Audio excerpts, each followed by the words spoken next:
everybody, Quentin here from Modo. I'm here sat with Amit in probably the most East London of all East London shared working spaces. And today we're going to be talking about life at field, Amit's experience, and what's coming next. So Amit, really pleased to have you on. We're absolutely chuffed to be sat here doing this. And thanks for hosting us.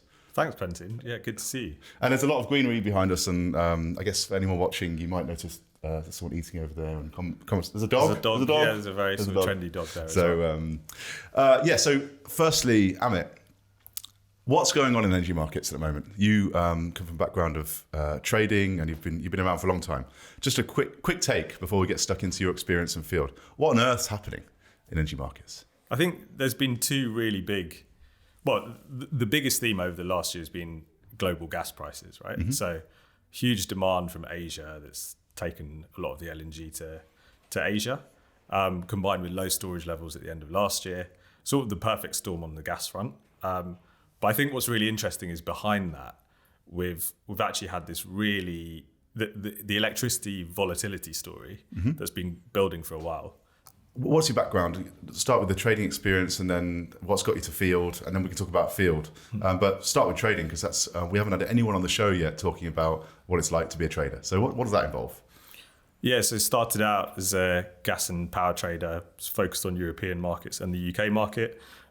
So yeah, that was the first job out of university, started as an analyst. There's lots of screens and call phones and no. Yeah, I think there's probably more screens than people actually need. Right, okay, yeah. I think sort of screens probably become a bit of a status symbol probably for traders than they're actually required. But yeah, I started out as an analyst, and so the main focus was on supply and demand for gas and electricity across Europe. Main focus was on UK markets and UK gas in particular. Did that for a few years, then progressed into actually trading.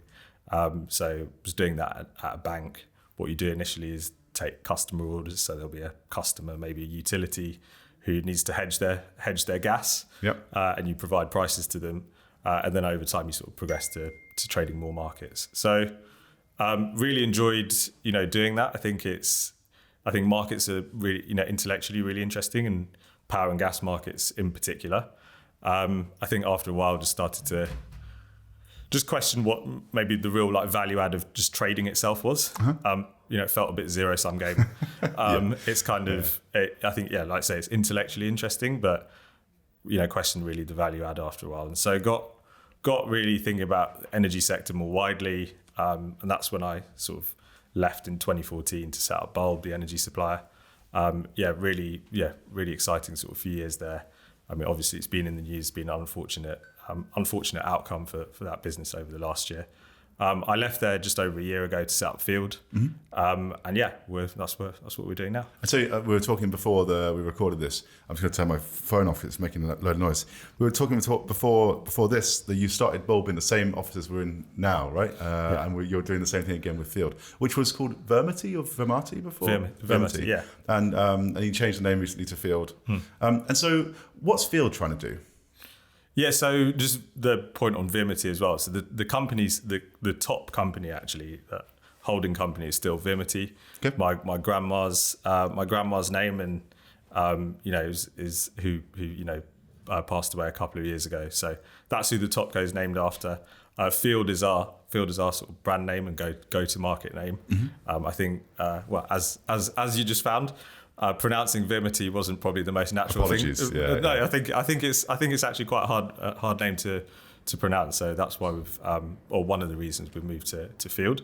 And so Field, what we're doing, long-term ambition is to be a global renewable energy infrastructure company. And there's a hell of a lot of renewable energy infrastructure that needs to be built over the next 20 to 30 years globally. The biggest amount of infrastructure kind of ever in the shortest amount of time. It's like wartime infrastructure, right? I think it was Michael Liebrecht, someone did a thing, it was like 3 times wartime infrastructure in the next 30 years. Exactly. From World War II. Right? It's like, what the fuck? Yeah, it's enormous, right? And the speed at which that needs to happen is insane, as you say. And there need to be lots of companies and lots of people who understand how to finance new energy infrastructure, build it, and then also operate and monetize it. And, I think learning that skill set over the next 20 or 30 years is going to be really valuable and have a lot of impact. So that's what we're doing. We're starting with utility scale, front of the meter batteries in the UK. But over time, the longer term ambition is to move into other technologies in other countries. Okay, cool. So just want to pick a couple of things there. So you mentioned renewable energy infrastructure. So that's beyond just batteries, so other stuff as well. And we're talking about UK, but there'll be something you're also talking about internationally. What was interesting is you also said optimise. So is Field going to be fully integrated? You're going to be develop these assets, develop, build, own, operate, optimise as well, get them into the market. So you can do the whole shebang, a bit like kind of Centrica circa 10 years ago. Is it that kind of, obviously Centrica, I don't want to say Field, and no disrespect to Field or Centrica here, right? It's just different companies. But is that what you're going for? Yeah, so really important. So look, right now, we've got our first, and probably come to it in a bit, we've got our first asset that will be, our first battery that will be going live in a few months. It'll be commissioning in April. And that first project, we've acquired the site from a developer, and we'll be using a third-party optimizer for that. But in the long run, we will be doing sort of end-to-end, right? So we'll be developing projects from scratch, from greenfield state, finding grid connections and land, and then taking it through to financing, construction. And then, optimizing it is really important. I think, you want to, ultimately, if you're building assets that are worth, tens, hundreds of millions of pounds, ultimately, you want to have control over those assets. So I think there's it's not necessarily just about price and, improving returns by removing a cost that you're paying someone else to do. I think a lot of it's to do with autonomy, control, and also the ability to expand into different markets or technologies. So that's why we want to be doing that ourselves. Okay. Makes sense. That's not new. I think we did some research recently. I think it was something like 68% of all the assets in the UK currently use a third-party optimizer. And then of the, my numbers I think are right here, and then of the other 32%, a lot of those are EFR, so they don't really need optimizing. So when you discount by that, it's like actually 3/4 of the market, maybe more, using optimizers. So it's interesting you're going down this route. I guess as a scale question, when you get to a certain scale, it does make sense to bring it in-house. And if you really can build technology faster and better, if you operationally as a business, as we believe this at Modo are the same, right? If your USP is going fast, breaking stuff fast, and having a sort of entrepreneurial mindset, then why not do it all in-house, right? Because if you believe that way, then you might as well control all of it. Yeah. And so what's the vision for Field? What's the world you're trying to build with Field? What does that look like?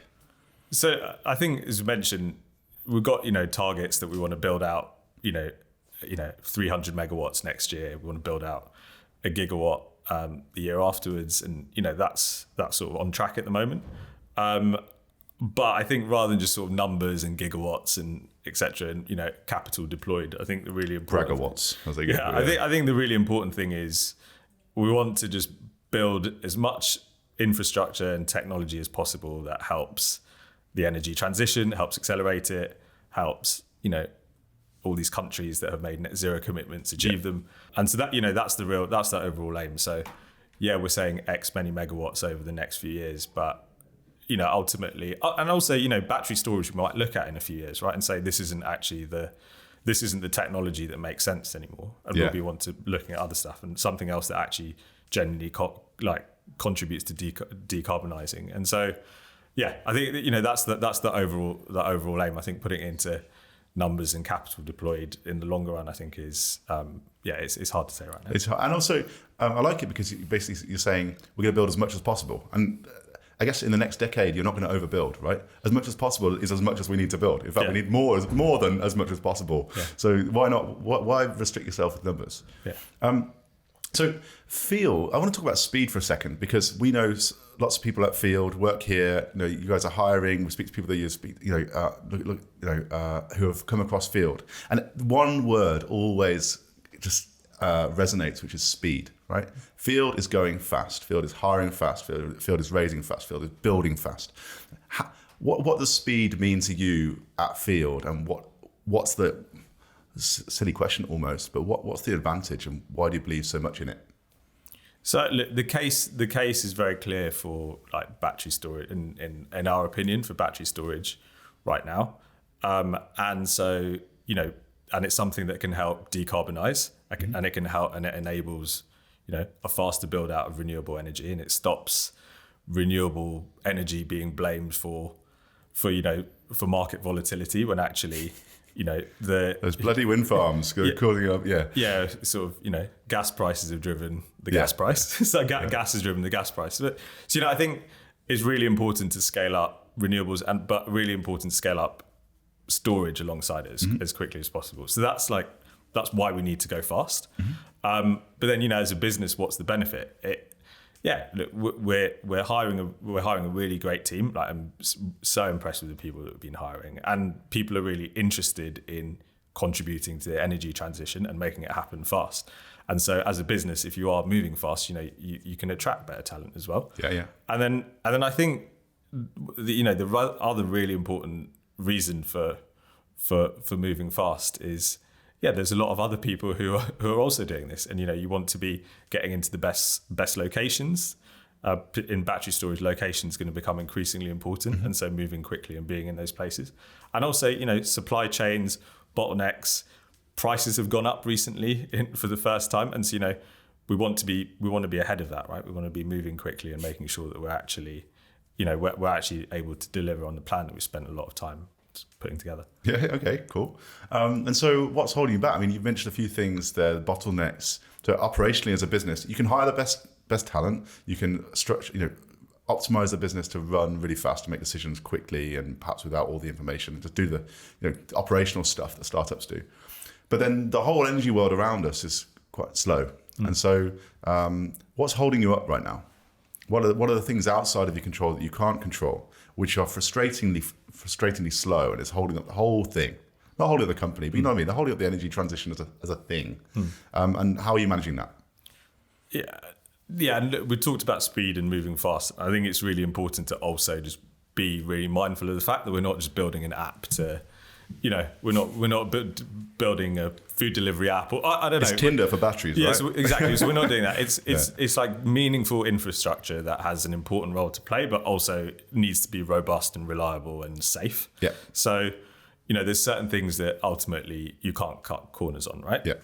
So it's just really important to note that. And I think that point you said about moving fast and break things, that's also not something that we can't, with a expensive piece of kit that has, safety protocols that you need to follow. That's not something you can you can do. So like there's an inherent speed at which things need to go, and there's an inherent sort of lumpiness to an infrastructure business that you just sort of need to respect. I think the things around like operational, within the business, and I think you start to see it, right? You have multiple sites. In your ideal world, when you put your business plan together at the beginning, you think, right, we're going to have every single standardized site, and the battery's going to look the same, the site's going to look the same. And then obviously that's not how the world works, right? Every site is different. Each distributor is different. Yeah. And you have different things that you need to manage. So I hope you've got a comfy pair of wellies if you're going out to all these sites in the middle of winter. Yeah, I think I went on the first with Chris, who's our technical director. We went up to Scotland, so to our site near Loch Ness, and I definitely was the sort of city boy, unprepared for that. So I'm definitely improving the kit that I've got. But I think moving quickly on those sites is something that we want to do, but you have to respect the what you have to deal with, health and safety. But operationally, you want to standardize as much as possible. That's really important. Framework agreements with your main counterparties, not having lots of different sites. I think those things are super important. Contracts get really complicated. There's big contracts that you need to deal with, and again, having a really good organizational structure where you can manage those big contracts and make decisions on them quickly and effectively as a team. I think that those things are what you can do as a business, and they can actually hold up months. Yeah, that's the alpha, if you like. Yeah. So, any ideas on how we can change the rules of this game that we're in to make things go faster? So, for example, grid connections. I don't know, it's been a while since I've been involved in grid connections, right? But it used to be, I think it's 60 days we had to wait for a grid connection, or 45 days. Just once you put an application in, like a G99 or whatever it was before. And you have to wait ages to get it back from the DNO. So these kind of things that take a while. What could we, that's just one idea. What else can we do to reduce barriers and get this stuff done faster? What's frustrating you?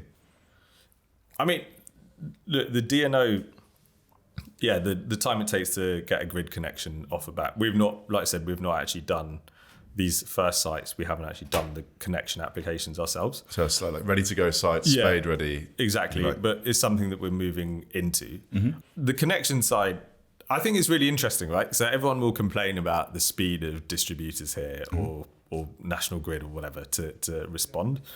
But, we've started looking at international, right? We've started looking at Europe, and the grid application processes there are just not standardized. It's not like there's not a standardized way of going about it with, the way that DNOs are run here. There's quite a lot of rules around how they have to respond, when they have to respond, what the response needs to look like, and what they commit to.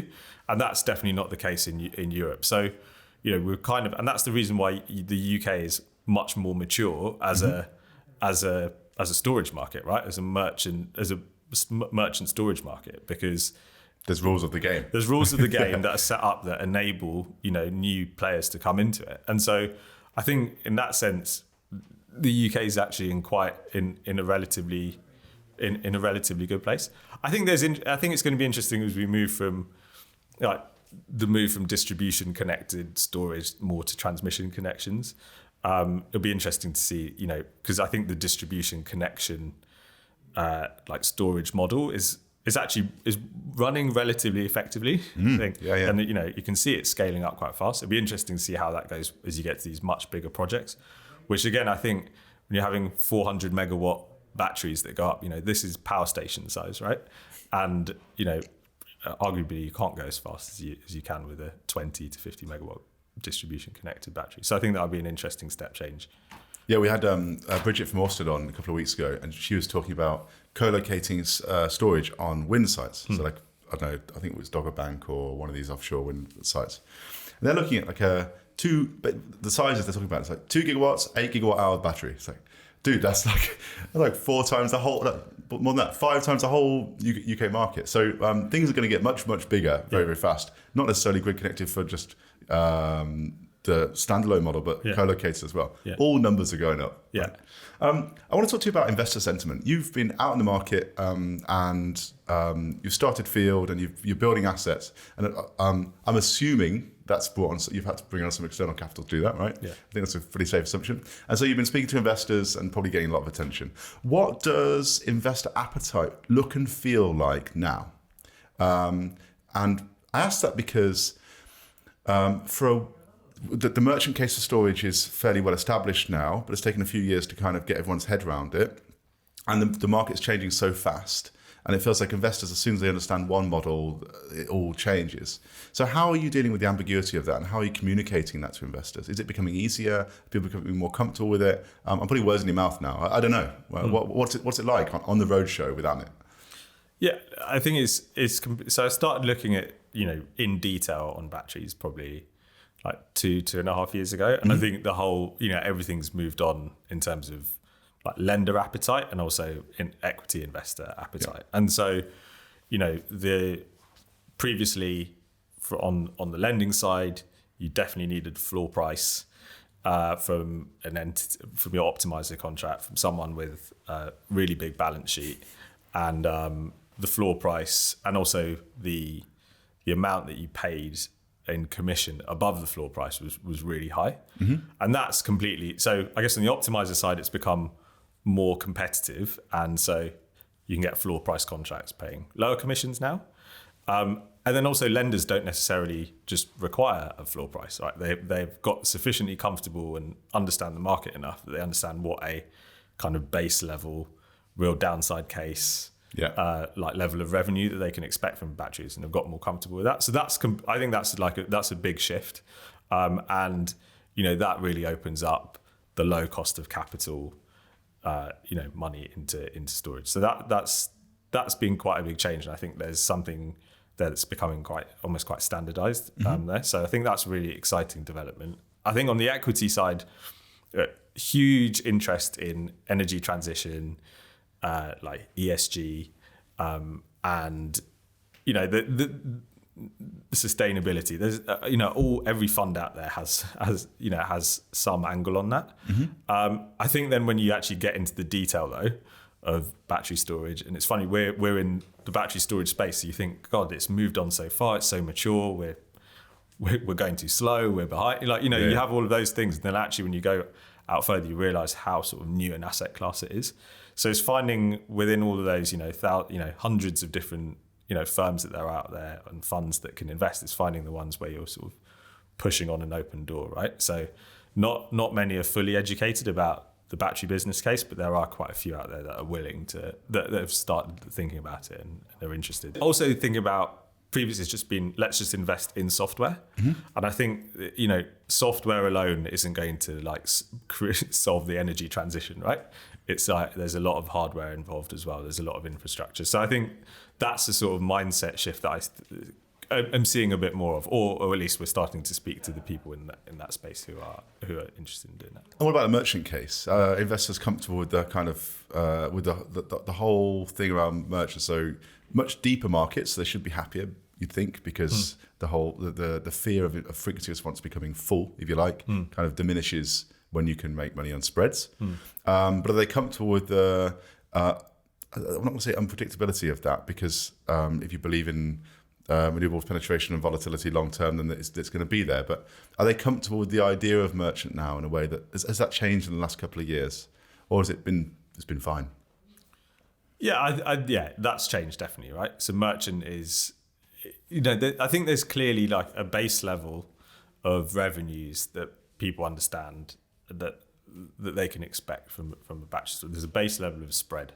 And obviously it's well below the level of spreads that we're seeing today or we've seen over the last 6 months. But I think there's definitely people who are comfortable with the fact that, it's not, you're not just putting, these are deep markets. The wholesale market is a deep market, and there's a certain level of spread that can be supported by these assets. So the sort of appetite to invest therefore in merchant projects is really increased. Awesome. Let's talk about one of your assets at the moment. So you mentioned earlier you're building an asset right now. Is it the one in Scotland? If you could talk through what you're building and how that works and how you found building your first asset and what you've learned, that'd be awesome. Yes, the first one's actually in Oldham, so near Manchester. Okay. So that's a 20 megawatt 1 hour duration project. It's on an industrial site. It's actually, so we're kind of steep learning curve, right? So you sort of, first thing when you go into it, you speak to a number of developers. We found this site had a really sort of attractive grid connection and date and also cost, and we move forward with that. Then obviously we start unpeeling what's actually going on with the land, with the planning permission. The one that we've got actually initially is is actually in an energy barn or a warehouse. Okay. So that has its own challenges as well. So we've learned kind of everything along the way of doing that, and I think it's been a really important learning curve for us to be on. I think the really important thing for us has been, let's move quickly on this. Obviously in as low in a low risk manner, but let's for that first project, I think we could have spent a lot longer going around every single site that was available, and we ultimately ended up with a much shorter list, and we just went for something that we could work on soon, because developing the actual understanding of how batteries work, how construction works, how planning permission works was so important, and it's even for members in the team who have worked in batteries, but in potentially at optimizers. Or developers, actually doing a full project from end to end is new. So that really good experience. So we've learned a lot from that. It's all on track, commissioning. So I say right now publicly. But like, so someone's going to walk past and put like a note on the window. Yeah, exactly. Yeah. Top, but yeah, all on track for sort of commissioning in Q2 of this year. So we're really excited with the progress on that. So we're going to have first field battery on the Modo leaderboard as well soon. Very excited about that. Yeah, exactly. Well, yeah, until and then we've got to see the performance. But so yeah, it's all very public now how that performs, which is what you guys do so well. So yeah, I think that's really really exciting with the progress that we made there. Behind that, we've got 2 more projects that we've publicly announced that we've acquired. So there's one in Gerrards Cross, so towards the west of London. Oh, I used to live in Beaconsfield, so it would have been in my backyard, and I would have voted for it. Yeah. So Beaconsfield, they've got a nice model village there. Oh, they've got a lovely model village. But that's the next one, and again, that will probably be a 1-hour duration battery with connection. And energization due in Q1 23, and then we've got our sort of largest one so far is a 50 megawatt and likely to be 2-hour duration. Yep. It's a 50 megawatt, 100 megawatt hour project up in the north of Scotland. Wow, so big project. Yeah, so that's and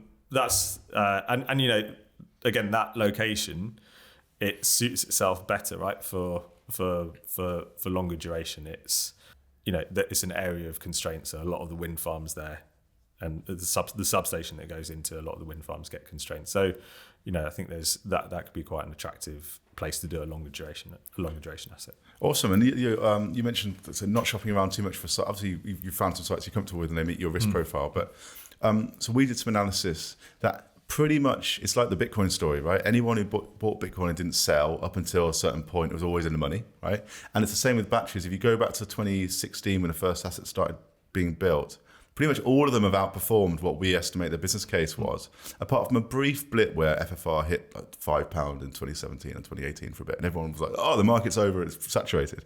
And then, like 6 months later, it switched on again. And the people who are winning this market, people who've got operational assets, not just talking about operational assets. So I can completely understand why you went down that route.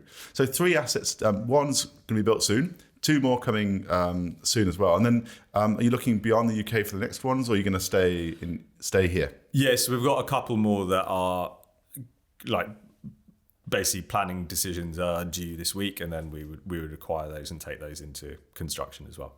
Cool. So yeah, and with the target of 300 megawatts by the end of 2023, which right now is still on. Yeah. So yeah, and I think that's the thing. Like we moved quickly initially on that first site, and but things are becoming more locational specific. And I think, again, like I mentioned, for something that's situated in somewhere like Scotland, I think longer duration makes more sense. And yeah, I think that's going to be interesting how that unfolds. Probably going back to your point around what are things that could almost help move things along, or blockers. There's still quite a lot of uncertainty over embedded export tariffs, etc. And I think that stuff obviously changes your outlook on places like Scotland, right? It sort of changes the business case significantly. Especially when it's in the first couple of years of business case, because it matters so much. Yeah, it's funny the Scottish thing. So for me, the biggest issue is, so if you think it through, wind gets bid down in Scotland in the BM, and there's thermal constraints. And so it makes sense that you should be able to capture loads of value by building your assets in Scotland. The problem is the market doesn't really let you do that too much yet, because you're limited by the transmission constraint license condition and other stuff. And really, what for the good of the system, we should be encouraging people to build shed loads of storage in Scotland. But the market the way it's designed doesn't really. You don't get the reward that you should get for doing that. Since it's such a long way and it's so cold to go around in your wellies. But other than that, you don't get the reward that it provides to the system, which is a real shame. One other thing you mentioned earlier, I just want to pick up on before we finish up. So you talked about CapEx and prices going up. I don't want any details because it's all commercially sensitive, but what are you seeing out there in the market? And is it a worry? I mean, it's was probably going to happen at some point, right? So, battery costs have been on a downward trend for forever. And, now the raw material prices are catching up with that increased demand. So But a 400% increase in lithium prices last year, ultimately it's going to find its way into battery costs. I think, lithium prices are up again, lithium carbonate prices are up again significantly again this year. So it's very likely that battery prices will go up again this year. And, that feeds ultimately into your CapEx for your total system cost, 5-10%. And that's material, that's material for your business case. So I think that changes. It doesn't change whether you actually build batteries or not, but it changes the way you finance them, right? It changes the amount that you can borrow against it. It changes the return profile. So I think, it's going to be the feed through of that. And obviously we've seen such excitement in the space, and obviously we're part of that, right? We're in there, and we're building. We're trying to go fast. It would be what's the knock-on effect on that into batteries. Everyone's always thought, what's going to happen when dynamic containment revenues go down, or what happens when volatility reduces. But I think no one was really thinking what's going to happen when battery prices go up. The expectation was that the battery price will continue going down forever, because the solar and the wind curve has done that. Exactly. And so I think that's it's going to be interesting. Does that the speed, at least, of announcements that we've seen this year, is that going to change that? And it remains to be seen. And it does impact your return profile and how much you can borrow. So ultimately, it must slow things down a little bit. Yeah, definitely. And I mean, you're a commodities trader, so you'll understand this a lot better than me. But for me, if supply and demand of lithium prices, for example, or this commodities in general, but particularly lithium, anything that's required for a battery. So price shoots up. What's going to bring price down again? Either demand is going to be suppressed, or the supply side is going to get oversupplied. And of course, there's new mines setting up, and people are digging for lithium in places that they never thought of. But it's still slower than expected. And then on the demand side, where is the demand going to slow down? Right? Where on earth are people going to stop buying lithium-ion batteries for cars, or for electronics, or for stationary storage? I just don't see it. Right? The demand side is only going one way. So unless they overbuild capacity on the mining side, which doesn't appear to be happening, you can still be bullish on lithium now, which is nuts, right? If you look at the chart, it doesn't make any sense, but it does. Yeah, so. Totally. And I mean, but as you mentioned as well, it's not just lithium, right? It's copper, it's graphite. Those costs have been. Well, I mean, it's shipping as well, right? So we saw a 5-fold shipping on our first project, which was we locked in prices at a very attractive level. But the shipping side moved considerably during that contracting period, and shipping is so volatile, right? So there's all. It shouldn't be, right? Yeah. For decades, it hasn't been. Yeah, exactly. There was a 5x increase in shipping costs, and when you're shipping lots of containers of batteries from China, that's a significant increase in costs. So all of those things, all those things are moving around a lot. It's not just lithium. And so, just to finish up, and I want to talk about the future energy system and what your vision is for it. And we talked a little bit before about technology in the future energy system, operational improvements. What do you think it looks like? Decentralization, we've also talked about. What do you think it looks like? And what's the dream? I think decentralization is something that, we just see that happening. So I think that's where we get to, and I think you get to this, the future energy utopia where the home is an energy hub, and you have your solar and your battery and your EV, and I think that stuff we will sort of get there. But I think the progress to that takes quite a long time, right? It's taken so long to roll out smart meters in this country. We're years behind where that should be. So I think that, and also the shift in consumer sentiment. Why was that, by the way? We always talk about front of meter batteries. We never really talk about supply side. So why do we not? Why is it so slow for me to roll out?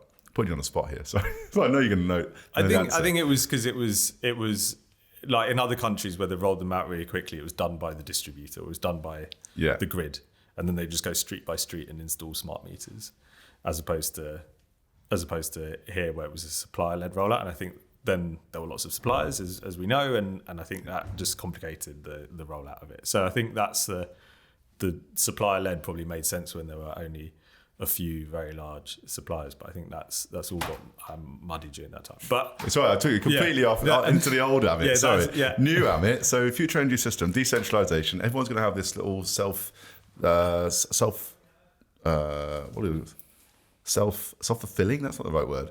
Everyone's going to make their own energy themselves. Yeah, self-autonomous. Self-sufficient. Yeah. Okay, it sounds like a good utopia. Yeah, and I think we do sort of head in that direction.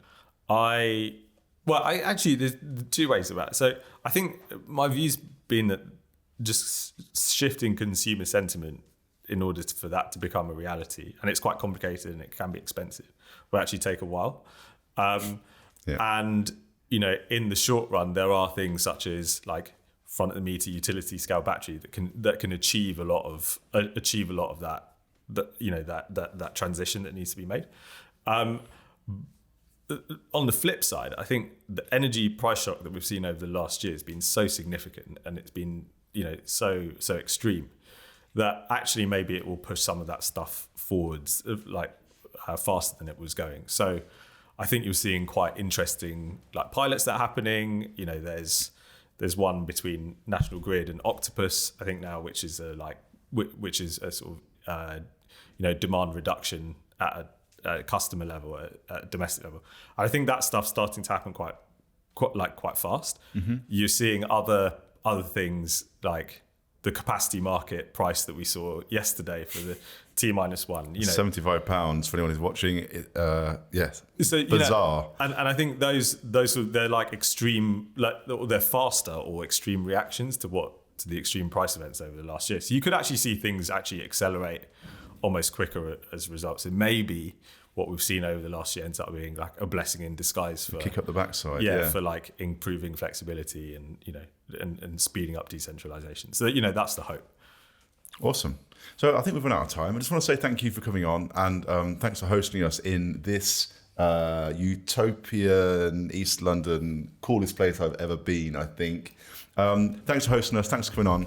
And if anyone's got any questions, if you're watching this, comment, let us know what you think. Ask some questions and we can try and get back to you, and make sure you hit the subscribe button. That's it. Thanks very much. Cheers, Amit. Thanks, Quentin. Cheers.